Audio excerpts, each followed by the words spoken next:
For more than 85 years, millions of agriculture students have worn the FFA jacket, recited the FFA Creed, and lived the FFA mission. But how did it all begin? 1917, the passage of the Smith-Hughes Vocational Education Act. The act was written jointly by Senator Hoke Smith and Representative Dudley Hughes and established vocational education in home economics, industry, trade, and agriculture. In the early 1920s, four men led by Henry Grosclose founded the Future Farmers of Virginia for boys in agriculture classes. Other states soon followed their lead. The next logical step was to create a national organization. So in 1928, 33 students met and did just that. The Future Farmers of America was born. 2 years later, the FFA Creed is officially adopted. Irwin Milton Tiffany wanted to put into words what the Future Farmers of America stood for and believed in. In 1928, he wrote the Creed while setting up for the first Wisconsin State FFA Convention. By 1930, FFA members voted to adopt it as the official FFA Creed at the Third National Convention. The 1940s ushered in a global war affecting everyone, including the FFA. FFA members, agriculture teachers, and National FFA officers all volunteered to serve their country during the war. Local FFA chapters and individual FFA members joined with other citizens to support the war effort. National Convention events were streamlined to include only delegates and award winners. Of the thousands of members who volunteered to serve in the war, 3 participated in the famous Doolittle Raid on Tokyo.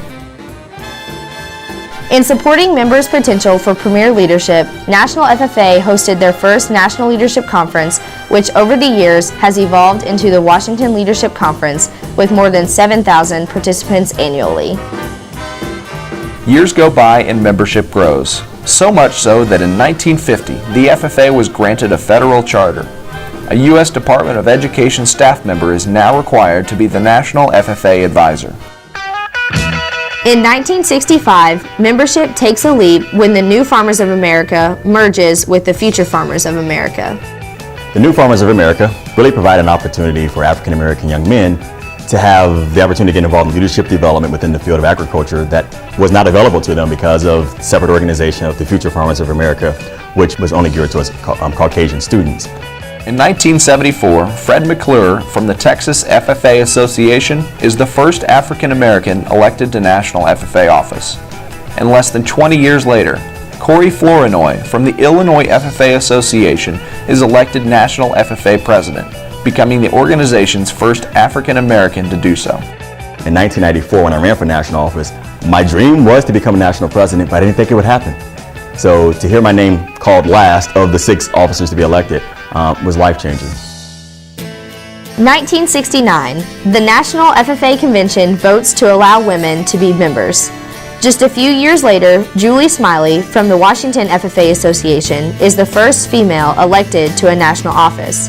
Then, in 1982, Jan Eberly from the California FFA Association becomes the first woman to serve as National FFA President, setting a trend that continues today. Women weren't seen as having a place everywhere, especially maybe outside the house or the traditional roles of that time, but women had been out milking the cows and working the field, but now they said women has a place in education and advancing career-wise, being leaders in our community.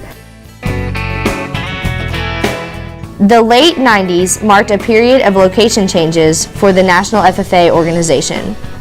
The National FFA Center moved from Virginia to Indianapolis, where a new building was dedicated in 1998.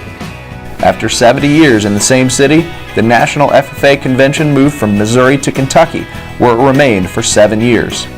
In 2006, the National FFA Convention moved to Indianapolis.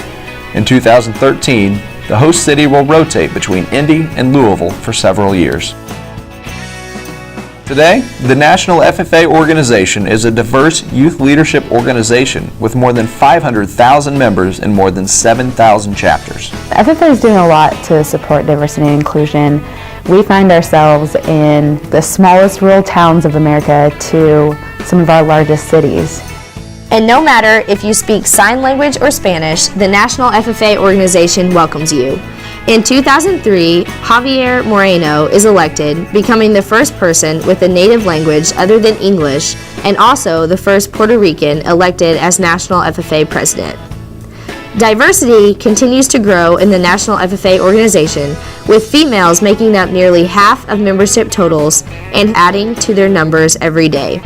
Regardless of your race, culture, or where you may grow up in the country, I believe the FFA has something to offer every young person if they choose to take advantage of the opportunities.